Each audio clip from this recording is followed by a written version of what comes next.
Hello friends, welcome back to my YouTube channel. This is Anju and in this video we are going to discuss about law paper. In this video we are going to discuss three things about law exam. First, how I got exemption in law exam. Second, I will share my answer key with you all. Third, how to revise the whole syllabus in 1.5 days. So let's get started without further any delay. तो friends, ये है मेरे law का paper और इसमें मुझे मिले थे 70 में से 36.5 मार्क्स और MCQ के मार्क्स मैं आपको बाद में बताऊँगी। और टोटल मुझे एग्जामिशन मिला था 61 मार्क्स का। तो ये देखिए यहाँ पर पहले अपना आंसर की देख लेते हैं, फिर अपने बाद में सब डिस्कस करेंगे। तो ये ओल्ड कोर्स है, जो अभी न्यू है उस हिसाब से नहीं है, ये ओल्ड कोर्स के हिसाब से। पर आपको ये पता चल जाएगा कि हमें कैसे आंसर प्रेजेंट करना चाहिए, what ICAI want exactly in our their answer. तो ये देखिए, तो मुझे ना सबसे पहले पार्ट 5 का A से मैंने स्टार्ट किया था, क्योंकि वो आंसर मुझे बहुत अच्छी तरीके से आता था। तो ये देखिए, और है ना, आपको सब ऐसे प्रोविज़न लिखना है, फिर प्रोविज़न को एक्सप्लेन करना है, फिर आपको फैक्ट ऑफ द केस लिखना है, फिर एट द लास्ट अपने को कंक्लूजन लिखना है। तो ऐसे ही मैंने अपने आंसर को प्रेजेंट किया। और यहाँ पर स्टेप मार्किंग होती है, उसके आपको स्टेप मार्किंग के मार्क्स जरूर मिल जाते हैं। आपका प्रोविज़न लिख दिया, देखिए यहाँ पर है ना, मैंने सब अंडरलाइन किया है। 50 members within 60 days refunded 15 days. तो ये सब आपको हाईलाइट करना बहुत ज़रूरी है, तभी ICAI को ऐसा लगेगा कि हाँ, बच्चे कुछ पढ़ के आए हैं और वो आंसर में सब चीज़ दिखा रहे हैं। फिर ये देखिए यहाँ पर आंसर का, फिर ये एंड ऑफ द पार्ट है ये। तो फिर मुझे ये में से इसमें 4.5 मिले।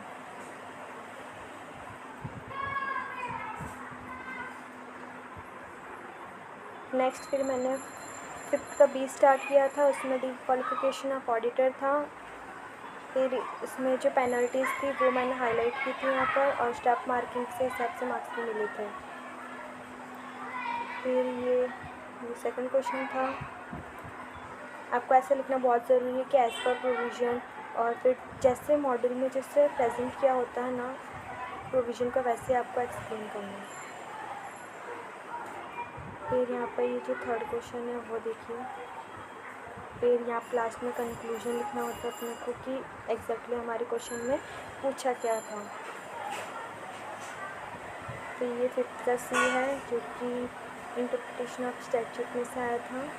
ये क्वेश्चन 3 मार्क्स का था।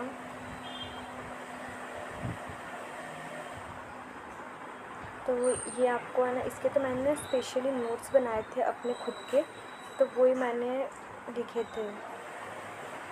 आपको ये वाले चैप्टर में ज़्यादा डिटेलिंग में पढ़ने की ज़रूरत नहीं है, आपको बस 4-5 पॉइंट्स सिर्फ याद रहने ज़रूरी है, उसका मतलब आपको याद होना चाहिए। आप अपने नोट्स बना के एग्ज़ाम में लिख सकते हो। फिर नेक्स्ट ये 5th का D है, सब एजेंट वाला कॉन्ट्रैक्ट एक्ट का क्वेश्चन है। इसमें सब एक्सप्लेन किया था मैंने।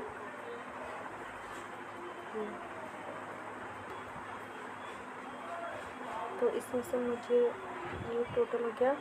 ये मेरा थोड़ा आंसर थोड़ा डाउन लग रहा है मुझे, इसमें मुझे 5th के D में 1.5 मिला। फिर मैंने सारे क्वेश्चन अटैम्प्ट किए थे, ऐसे एक भी क्वेश्चन नहीं था जो मैंने अटैम्प्ट नहीं किया था। ओवरऑल आप देख सकते हैं। फिर ये 2 का, फिर मैंने 2A स्टार्ट किया था, जो कि मुझे मतलब जो बेस्ट 3 क्वेश्चन थे ना वो पहले मैंने किए थे। और आप ऐसा नहीं है, ज़रूरी नहीं है कि फर्स्ट क्वेश्चन ही करना, आप कहीं से भी स्टार्ट कर सकते हो पार्ट वाइज से। तो यहाँ पे देखिए कि कंपनीज एक्ट का क्वेश्चन है मीटिंग चैप्टर में से। तो ये देखिए, आपको एकदम खुला फैला के लिखना है, ऐसे बंद के अंदर कुछ नहीं लिखना है। ये देखिए फॉलोइंग पेनल्टीज़, फिर ये पेनल्टीज़ भी मैंने लिख दी और ऑफिसर इन डिफ़ॉल्ट की भी लिख दी। तो आपको हो सके तो आपको इम्पॉर्टेंट आंसर की पेनल्टीज़ याद करके जाइए। देन 2 का B, इसमें as per the provision of the companies act, फिर जो क्वेश्चन प्रेजेंट किया था उस हिसाब से लिखा है मैंने। इंटरनल ऑडिट,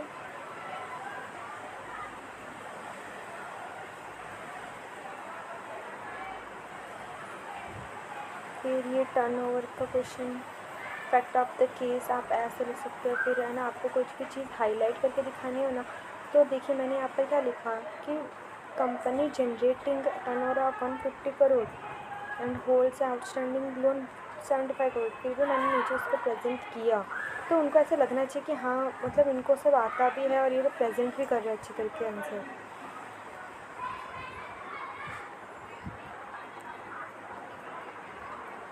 फिर नेक्स्ट ये मेरा कंक्लूजन रॉन्ग हो गया था इसमें। ये 2 का सी है, ये भी इंटरप्रिटेशन ऑफ स्टैट्यूट में से है, effect of usage and customer practice. तो इसमें है ना मैंने अपने नोट्स ही बनाए थे, और वो नोट्स है ना मैंने मैक्सिमम 6 मतलब हर एक टॉपिक में से 6 लाइन 7 लाइन्स है ना मैंने चूज़ कर ली थी, और मैंने वो ही लाइन्स याद की थी, बाकी मैंने कुछ भी लर्न नहीं किया था। और वो मैंने नोट्स बना के उसके नोट्स भी बना लिए थे साइड में, कि सेंटेंस तो प्रेजेंट सेंटेंस के साथ में साइड में नोट्स भी बना लिए थे कि अगर ये आंसर आता है तो मुझे ये 6 पॉइंट्स तो लिख के आने ही हैं। तो उस हिसाब से मैंने ये वाला ये चैप्टर किया था।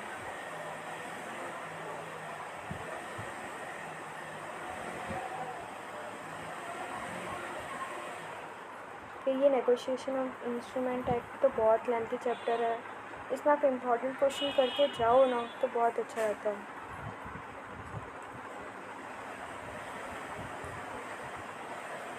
फिर ये है,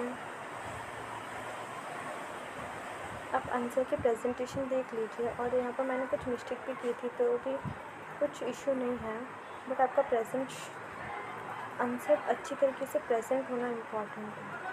फिर ये नेगोशिएबल इंस्ट्रूमेंट का एक्ट 1881 का क्वेश्चन है, तो मैंने इसमें फैक्ट ऑफ द केस लिख दिया और लास्ट में कंक्लूजन। तो आपको स्टेप मार्किंग के हिसाब से मार्क्स मिल ही जाते हैं। फिर ये नेक्स्ट है जनरल लॉज का एक्ट का आंसर, तो देखिए इसमें पढ़ लेना आप एक बार so that you will be able to.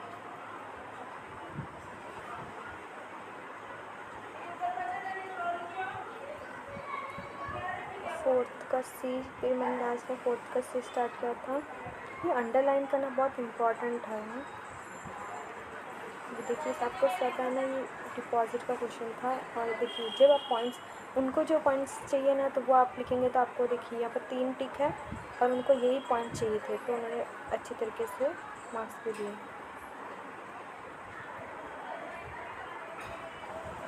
ये देखिए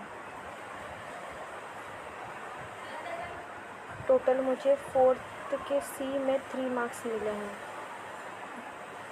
और वो 4 मार्क्स का था। तो वो आईसी इंस्टीट्यूट हमेशा फुल मार्क्स नहीं देती है, ये आप सबको पता ही होगा। फिर ये मैंने फोर्थ का डी, जो फोर्थ का डी यहाँ पर देख सकते कितने मार्क्स का था, 5 मार्क्स का था, तो इसमें मुझे 3.5 मिले। देखते हैं कैसे मिले 3.5। फर्स्ट यहाँ पर प्रोविज़न के साथ में ये मैंने फैक्ट लिखा था, उसका 0.5। फिर ये जो नीचे है चार्जेस वाला, इसका 1।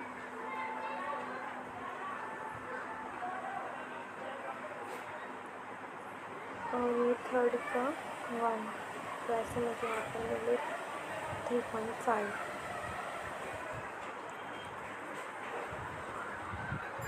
फिर एट द लास्ट मैंने ना कंपलसरी क्वेश्चन स्टार्ट किया था, क्योंकि वो मुझे बहुत लेंथी लग रहा था और हार्ड भी लग रहा था, तो उसको मैंने लास्ट में किया था, जैसा मुझे आया वैसा।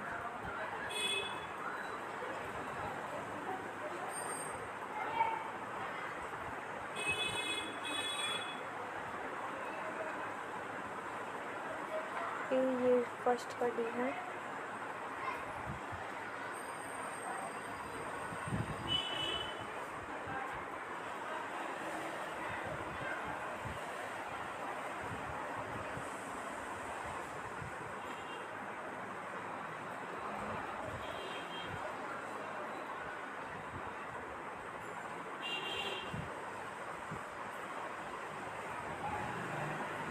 फर्स्ट का बी।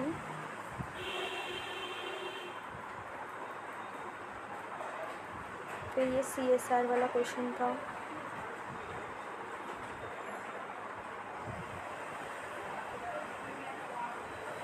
चलिए मैंने फर्स्ट का ए वापस यहाँ पर ट्राई किया था लिखने का, तो फिर जो मैंने 0.5 टोटल 6.5 लिया।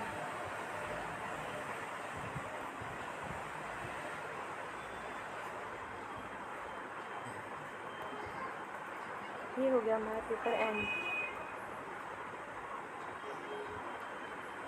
तो यहाँ पर मुझे 36 मिले हैं 1.5 और यहाँ पर 17 है।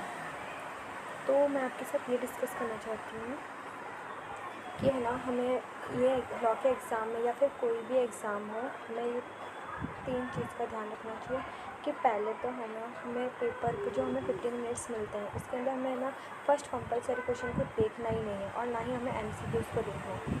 हमें है ना डायरेक्टली जंप आउट करना है अपने क्वेश्चन नंबर 2, 3, 4, 5 के ऊपर, और उसमें से अपने को चूज़ करना है कि हमें कौन से 3 क्वेश्चन सेलेक्ट करने हैं, 3 या 4 क्वेश्चन जो हमें करने हैं वो हमें सेलेक्ट कर लेना है और उन्हें टिक करके रख देना।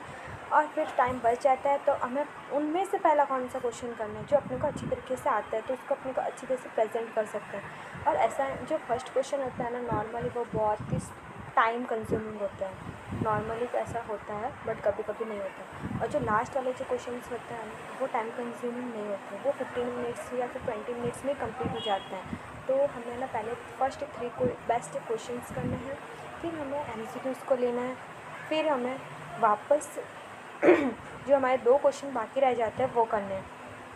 इस हिसाब से आप कर सकते हो। और ये जो 3 क्वेश्चन हमने किए वो बेस्ट 3 क्वेश्चंस, फिर MCQ और फिर लास्ट में 2 क्वेश्चन आके जो बाकी रहेंगे वो।